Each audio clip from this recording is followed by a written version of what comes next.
ดรถซาเล้งไปแล้วไปมีการให้หมู่ถ่าอีกมาเงาะกับบะตกแน่เนาะจักกัน5 โลนี่ หัวเพิ่นก็สร้างก็ยุดบ้านเขาเบิ่งในพี่น้องมักทุเรียนเพิ่นนี่อันนี้หาแพ็คเพิ่นว่าสิเลาะส่งอีกมื้อแลงแล้วขนมของเพิ่นน่ะขายดีแฮงพี่น้องขนมเราก็ยังหลายอยู่เนาะอันนี้ก็เบิดเงินไปเท่าไหร่จ๊ะมานั่งอยู่ในเบิร์ด600โอ้มีแต่แนวอยากอย่ามาเด้อบัดนี้เด้อมากเจ้าอย่ามาลาดมันก็ย่าเด้อรถมานั่งอยู่ในเบิร์ด500หรอ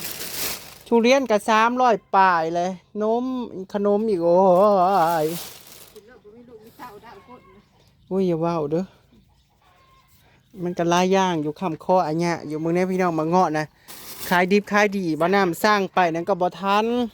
แท้น่ะโพสต์ลงน่ะ3 นาที3 นาทีเท่านั้นคนชวนผุนอันบอกว่าเอามาให้ใน100ผัดว่าบัดมาผัดบ่ทันจ้ามีหลายชื่อเป็นที่เรียบร้อย1 2 3 4 5 6 ถุงแล้วก็ไปอีกเมื่อกี้ได้รถซาเล้งนึงอันขนมอันนี้เนี่ยเพิ่นว่าขายดีแฮงเล็กน้อยมากขนมพิซซ่าเป็นขนมพิซซ่าได้ความมาเอามาแต่ละเสื้อนั่นก็ลายได้ขายดีเพิ่นว่ามือ1 2 มือกับเบิร์ด2เอ้ยน้องหาเงินเก่งขนาดป๊าด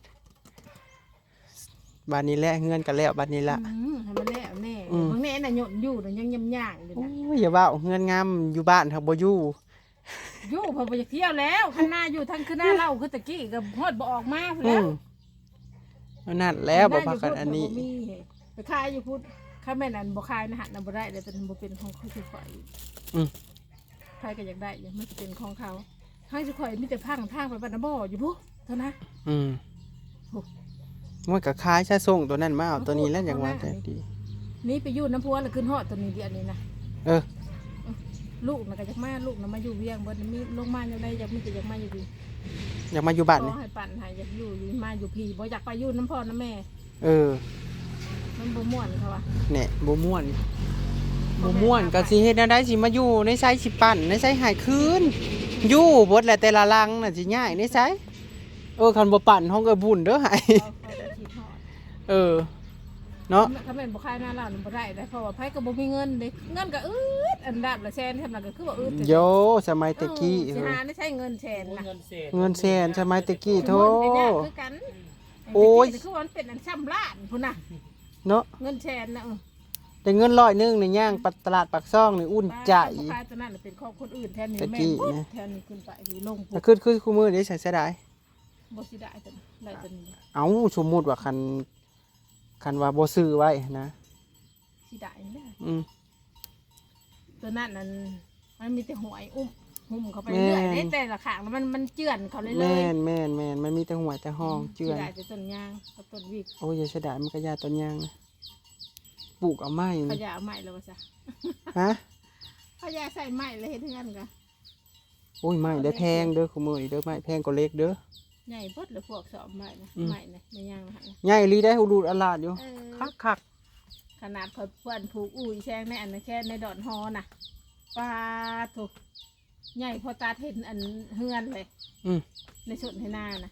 ใหญ่แล้วก็ดีพี่น้องชุบเพิ่นน่ะได้อันทั้งเดินทั้งนาเป็นลอกไปของไผของมันแล้วก็พอดีได้ปั่นกันนะคักอันนี้คนละลอกใส่ทางคนละลอกใส่ทางโอ้ยยังว่าโอ้ยแถวด้วยนานะเพราะนามันไปทั้งพวกมันขึ้นแต่ว่าซุ่มเฮาน่ะบ่ได้กินน้ำเด้อคุณแม่คุณพ่อไม่มีให้หาเอาเองเพราะว่าลูกก็หลายคนชุดเจ้าจักคนก็แฝดได้ชุบข่อยน่ะชุบข่อยกะเก้าขาดเรียบร้อยเสือเปียกเขาแฝดรถนางอันนะกินน้ำชุบข่อยน่ะ9 คนน่ะได้คนละ13 เมตรความกว้างแต่ความยาวน่ะบ่ฮู้13 เมตรมันก็สิกะยังน้อยแต่นี่5 ห้องน้ำนี่ฮอดอยู่บ่หน้าห้องน้ำก็ได้ ทุกข่อยก็บ่ได้เท่ากันได้ เออ เด้ทางมันกว้างมากฮอดเฮือนบ้านมาให้ข่อยเลยอยู่นี่แค่พอดีชุดเฮือน เข้าว่ามันอันนี้เข้าว่ามันกว้าง เออ เท่า เพ นี้ ราะว่ามันยาวว่าพี่ อืม มันเยอะถูกอะบ่ลื่นกันบ่ได้ดอก บ่ลื่นกันบ่ได้ดอกให้อยู่ไสก็เอาในหันจ้า แต่ของพ่อใหญ่เลิศพุ่นแหละครับ หมอพูดนะ ได้หลาย ห ห ม ลั อง พูดนั่นน่ะบ่อยากลมเฮือนเด้อหมอน่ะแห้งกันน้อยเข้าไปเรื่อย ไปเออวอน ๆตัวนี้พูดทางอันชีวานนี่ เออวอนกับ บ่ได้ฮอดกกกุ่มนะเคยในกกสาดนั่นลากตัวนั้นแล้วมานี่มาใส่ทางเตะนี่ เออ มาใส่กกตุ่มกะนี่มานี่ เออกกตุงกะนี่มานี่ มันลงไปนะอันนะลากเป็นหันนะห้องลากมันอยู่ในกกสาดนี่น่ะบ่ได้ฮอดกกกุ่มนั่นในของหมูเขาได้ เอ ลากมันอยู่ในกก อ สาดน่ะ ตัวให้ก็ได้น้อยแท้ซะหมอบ่อยู่เฮ้ยหมอก็ได้น้อย กายอยู่ดอกอยู่เพิ่นน่ะ3พูดอยู่นํกัน อืม อืมแต่อันนี้นะห้องวันกับอัน มีข้างยาบุญ ของไอ้บุญนี่ ห้องตัวนี้นะคอยมาตั้งเที่ยงใส่ตั้งแต่บุทันได้ปานกัน อืม มนไปเลย ลัดเสื่อง เออบุญบ่ลมกะซื้อเอาน้ำเออบุญ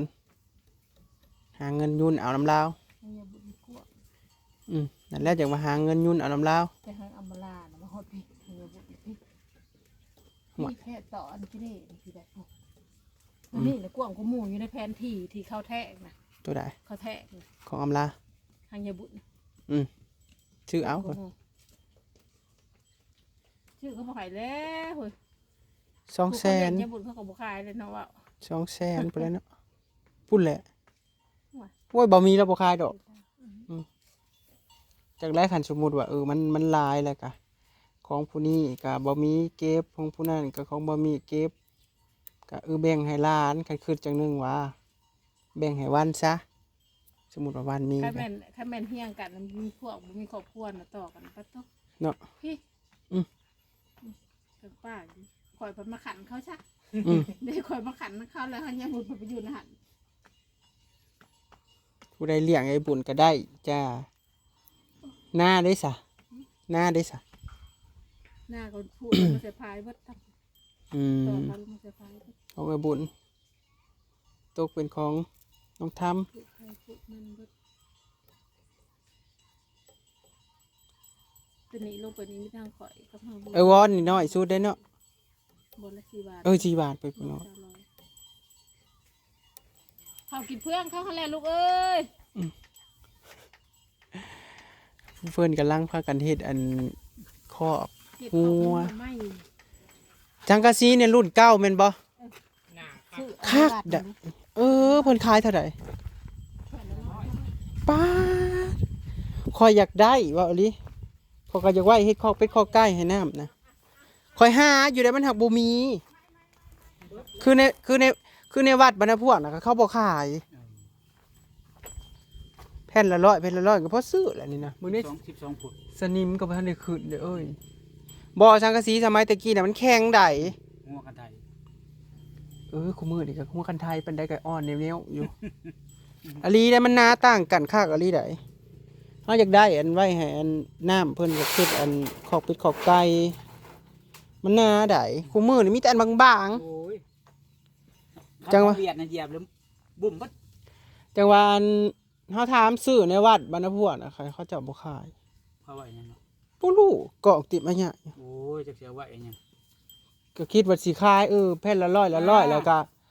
ได้เงินไปเฮ็ดหยังก็เฮ็ดนี่เฮ็ดทำไม เอาไว้ นี่ ก็ไว้ที่ซื้อ จังว่าเนี่ยอันนี้ยังดีได้ดีนะเบิ่งเนี่ยแค่สนิมก็บ่ทันได้ขึ้นซ้ำขายแผ่นละ100ป้าด ห่วยคนหาดกันจะเสียเว้ย เนาะไผเป็นผู้ขาย ในโฮมนี่ สมาขายถือแท้ แล้วก็ไปลอยเช้า โอ้ยร้อยเช้าก็ลามซื้อ เขาบอกว่าคลองอันเก่าแล้วมือได้ก็เสียวคลองใหม่แล้วค่ะคนใหม่ก็อย่าเอาละร้อยช้า ก็เลยได้ ถือกัน ว่าถือกันนัวญาติที่บ่เจ้าได้จักแผ่น ได้ซิป อืม ลุงคืมก็ได้ซิปแพนนี่ อืม ลุงเลินนี่ก็เกือบ20ผู้ละหมู่ของหมู่แล้ว โธ่เราก็ได้หลายแท้ อืม เขาให้เราหลายบ่หรือว่า คือว่าข้างเราบ่แม่น12พูดบ่แม่น 12นั่นแหละ 12 12ฟุตก็พอเซิร์นนี่ก็10แผ่น อืม แต่อีก ไม่เท่าแต่6แผ่นอุด อืม เขาพอเถาดำเขาพอแดงยังหลาย อืมเบิดแล้วบ่ของมื้อ ง่วยชังกะสีพอ200แผ่น เนาะสังกะสีบ่ทันได้ขึ้นสนิมซ้ำ อันนี้เขาซื้อมาใช้ไม้ได้ แม่นบ่ บ่แม่นว่าของเก่าอันเขามาเค้นเขาวัดได้แต่มันบ่แม่นอันนี้นะ เออ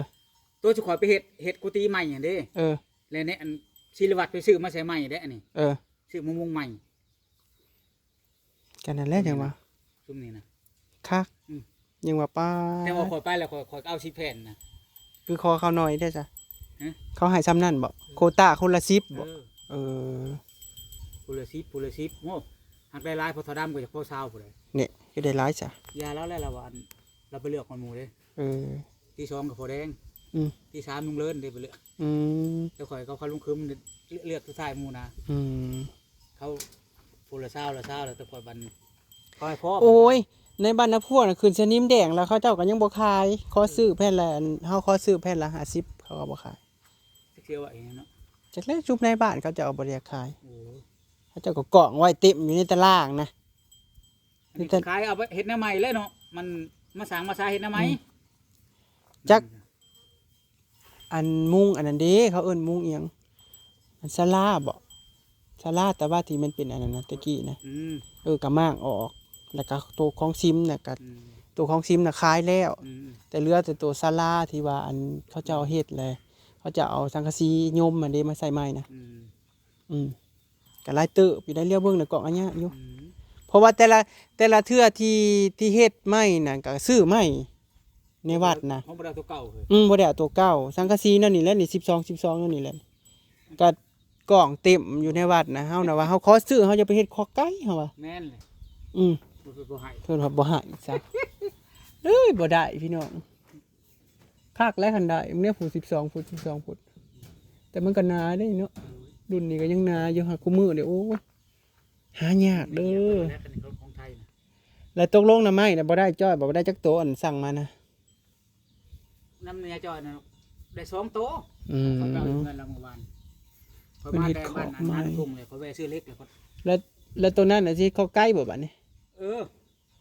อืม ของไก่แหล้ว ใช้ไปเฮ็ดทางใดบัดนี้เข้าใกล้ปุ๊ ทั้งเหล้าทั้งนั้นพุ่นแหละ อืมคือไปเฮ็ดคอกเป็ดให้มันยายรุ่นแน่คอกเป็ด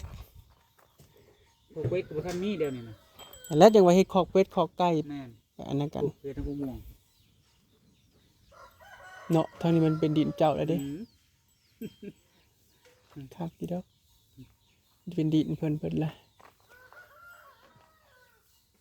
สะอ่อนจะเพิ่นได้ดินหลายกุละลอกอืม ได้บอนปลูกบอนพังได้บอนอันนี้ แม่น พวกเฮาละล้มแต่เฮือนแล้วกูมื้อนี่แทบสิบ่มีบอนอัน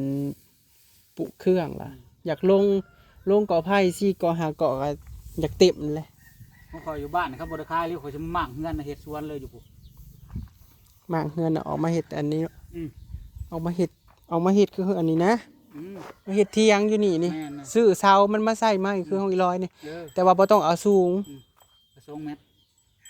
บริวิตหัวก็ 2เมตร50ซะเพื่อพัง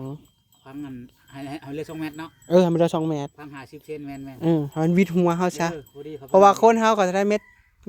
7 80 7 80 ผู้สูงก็ นี่ 90 เด้ก็สินี่สิประมาณซำนี้2เมตร พอได้นั่ง พอดี เทพื้น โอ้ยคักปัญญัง นั่นแหละอยู่บ้านนะครับเฮ็ดสวนเลยโลด อืม เมื่อใส่กระหนอกกระนางไว้แล้วก็อย่าปลูกนี่ก็ปลูกบาด ปลูกอิหยังคือมีแต่โฮมแท้ล่ะ บ่แล้วก็บักถิ่มแล้วก็คลองก็คามคันว่าจะคันบ่ได้ขายลีรอนี่ อืมจะได้แล้วมาครับเนาะ ปลูกก็ไผ่ใส่ทั้งหลังน่ะบาดนี่เฮ็ดสวนเลย โอ้เฮ็ดชวนกอไผ่อีกแล้ว เอ้ามันบ่ได้อันนั้นเด้ เสร็จแล้วพาด เฮ็ดสวนเลยแหละ บ่เฮาก็อันเห็นดีนำคันคิดว่าม่างออกมาเฮ็ดอยู่พี่นะ เออ เฮ็ดสิยับไปทั้งอันทั้งน่ะต่อกับเฮือนวันเลยโลด แล้วเขาก็สิอ้อมแอมเอาแต่ห้องเดียวน่ะ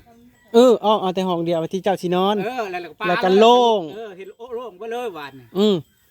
ให้ลูกปิ้งอ้อมก็น่ะ นั่นล่ะคัก แม่น อีหลี โอ้ย อย่าไปคายมันคือเสียดาย แม่น เพราะว่าก็เห็นอยู่บ้านนวะนะ เออ เขาเจ้าเฮ็ดคือเจ้าเว้านั่นแหละข้างหนึงน่ะเป็นเฮือนดิน แล้วเขาจะเปิดประตูออกมาแล้วมันเป็นครัวบัดนี้ เออ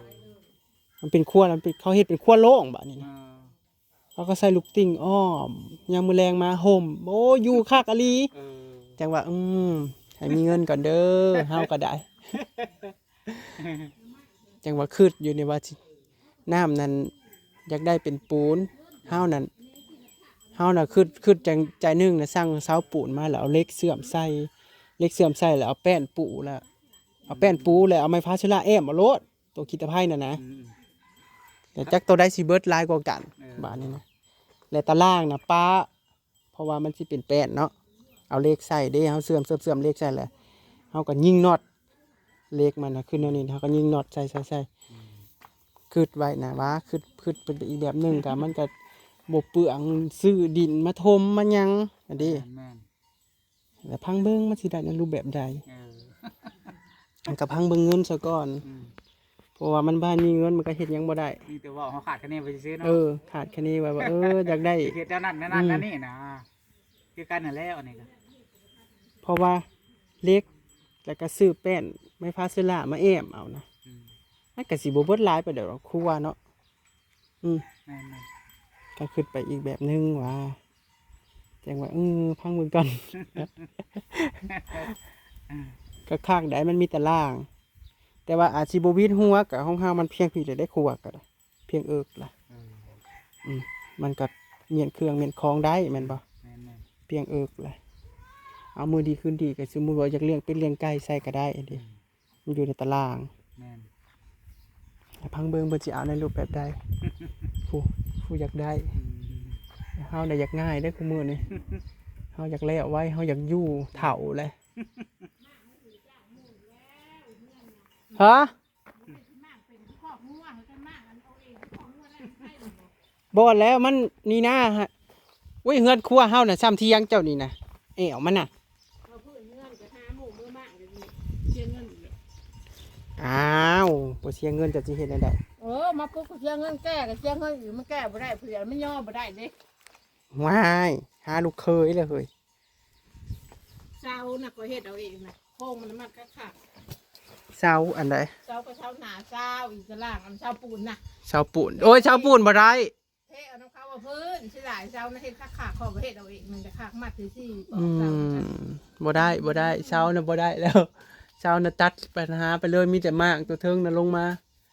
ซื้อเช้านี่มาต่อนี่พอดีมันวิดหัวเนี่ยโอ้ยคักนี่มาต่อกับเงินลูกสาวนี่ มึงบ่สิลงจะอีหยังพอ เอากะเที่ยงนี่แหละออกแล้วก็ต่อนี่ให้มันฮอดกับจูเฮือนวันเลยนี่หรือว่าอยากอยู่อีกเที่ยงนึงบ่ แล้วบ่อีวันมันจะเอาลงมาให้ใหญ่ อันใด เงินแล้ว เฮือนน่ะผู้สิเอาลงไปเฮ็ดอยู่ผู้เอาอีกแล้วเบิดเลยนะเนี่ย ชุดบ่เป็นดอกก้นเฮานะ เนาะ เออ อยากเอาลงนะให้ใหญ่อีกเลย เอาคันมันไปเฮ็ดอยู่พุ่นเจ้าก็อยากลงไปอยู่พุ่น จะอยู่ได้แล้ว เอาอยู่พุ่นมันดีได้วิวมันได้ ตื่นเช้ามาผัดทุ่งนาผัดว่า แต่ห้าวนะมาปลูกในหันนะย่ามเป็นน้ำตรงไหนตรงหน้านะคัก อืม ในเฮือนเฮา อืม มันได้ทิว ตื่นมื้อเช้ามาแล้ว เอาแนมไปเลยเฮ็ดเลย เดียวบ่เลิศเลยนะ อืม อุ้ยมันสิอยู่ได้จักปีเฮ้ยจังเนาะเขาก็ปลูกเฮือน อืม โอ้ยเริ่มคูณเป็นลอกไปเบิดเลย เขาขายไปแค่เนาะ ขาย อืม หมดแล้ว เขาขายตะปูนนะปูนไปนะฮะปูน อัน ต่อไปเห็นดิ เขาเจ้าคายน่ะอันนั้นน่ะ200,000ได้น่ะ เฉพาะดินนะ200,000 เฉพาะดิน200,000ทมอีก100,000เป็น300,000 200,000แล้วถมมันแสนป่ายแล้วบ่ว่าถมนะ ลูกตาลเขาเสียลงเบิดก็บ่ลง เขายังเสีย เอามันน่ะเฮือนไปน่ะเฮือนมัน อย่างมันดีเนาะ อืม กระยาเล่นของเขาลงอยู่ของเขา ถ้าลงที่ เอาของเฮาดิเฮาลงทีม7ต้นเลยพร้อมกันบ่ได้มีผู้ใดไปเอาหัวมันอีก แนวเอาไว้ก็เฮาบ่ได้กินมีแต่คนอื่นมา อืม กิน เฮาน่ะอยู่กรุงเทพตอนนั้นเฮาสั่งอ้ายตัดโล7ต้นลงพร้อมกันเลยทึมลงเรียบร้อย คันเฮาปลูกเงินก่อนเลยเนี้ยเอาลงนะ แม่น เดี๋ยวมันทาบ สายไฟเนาะ ใช้พงใช้ไฟ เอาลงก่อนแล้วแค่นี้ อ้ายว่ามึงอยากเอาลงแล้วเอาลงโลดจังน้อยแหละปลูกเฮือนแล้วเอาลงยากว่า เท่าไรก็จะซื้อดินให้ 134,000 ดินผู้ใดให้ ดินอันนี่เด้ไผเกาะคุติวกูยังหั่นเด้ ดินอันตาตินะบ่ เดี๋ยวดินตะดม บ่ เดี๋ยวดินตะดม ดินตะดม เดี๋ยวดินตะดม เออ เดี๋ยวดินตะดม บ่ คือความหมายน่ะดินตัวนั้นนะเขาเจ้าเป็นหน้าเขาและของเฮานั่นคือจังหวะผู้อยู่ทางละหาน้ำน่ะมาขอแบ่งเอา อืม มาขอแบ่งเอาแล้วอยากขาย นั่นแหละ แล้วขายแหละบัดนี้นะเฮาก็ได้ซื้อ แล้วบัดนี้นั้นอยากได้เงินนั่นไปให้อันลูกอยู่ผู้อยู่คุกนั่นแล้วก็มาขายต่ออีกอันดีแล้วเฮาก็ซื้อออกไปอีก แล้วบัดนี้เขาก็แบ่งให้ลูกแต่ละคนน่ะก็เป็นล็อกแล้วเขาก็ผู้อยากขายก็ขายแต่ว่าพ่อใหญ่ดมแล้วก็จังซื้อเอาของอัน ไอ้โกกน่ะ ตาอันติ้วอีกคือกัน แล้วก็มาซื้อคือกัน คนตะกี้เราอยู่ใน แม่นแต่ว่าเขาเจ้าน่ะได้ดีตัวเขาเจ้าอ้อมไว้นั่น180,000หน้านั่นเบิ่งแน่ผู้ขายก็ได้ แล้วมาเบิ่งแน่ผู้ขายเดินน่ะ200,000น่ะโอ้ยหาว่าแท้ๆน่ะกันเดินได้ขายแล้วขายตั้งแต่หน้าทางไปลงชุดปุ๊ พูดไทย 400,000 500,000ก็ได้เฮาว่าบัดนี้หน้าทางนะเพิ่นจ้องไว้น้อยเดียวหนึงไผสิไปซื้ออยากได้300,000เฮาว่าขายลวดกันเบิดเลยน่ะทั้งเดินทั้งหน้าน่ะเป็นเจ้าจะสิบ่เอาบ่300,000 400,000ก็มันได้เบิดเบิ่งเนี่ยเขามาซื้อเดินสิซื้อน่ะยัง200,000บ่ได้มีอีหยังน้อยเดียวหนึงคู่มื้อนี่นะ ซื้อไปเดินไปหน้าเจะคองที่อยู่กัน จังว่าโอ้ยของเฮาก็คันแม่นอยากขายคู่มื้อนี่400,000 500,000น่ะบ่อยู่แล้วตัวเฉพาะเดินนะหักอยู่แล้วล่ะ บ้านนี้แห้งเลยดีมันก็ อืม ข้างกับเต้ คอนกรีต แห้งเลยมาขายแห้งที่แห้งนี่บ้าน ในแรกอย่างว่า400,000 500,000บ่อยู่แล้วของเฮานะทมกับเบิดเท่าใดแล้วเฮานะก็ได้ ดินไก่ทางมันราคาดี จังว่ายังมีเงินเด้อยากขอตืมเขาเจ้าอีก ซื้อดินแล้วห้องมันบ่ได้เน่าคือซื้อเนื้ออื่น แม่น อยากได้เอาไปข้างหลัง เฮาอยากได้ออกไปข้างล่างอีกจังให้1 2ให้ จะมือหนึ่งวันหนึ่งเลย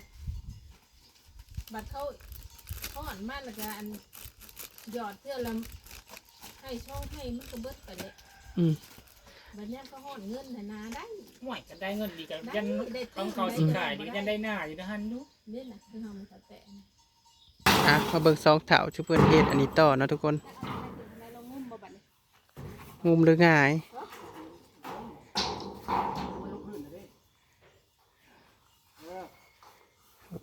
มันเห็นแต่คากสังกะสีเด้อยังแข็งทดๆอยู่ ตอกสังกะสีมุงอันขอกงัวนี่ไปเนาะพี่น้องเบิ่ง2เฒ่าเพิ่นเฮ็ดขอกงัวไว้ซำนี้ก่อนละกันบ่สุขคนถาสวรรค์บ่มาจากเทื่อจังน้อยก็ลากออกหน้าป้านี่นะให้หมู่เผาหมกทุเรียนให้นี่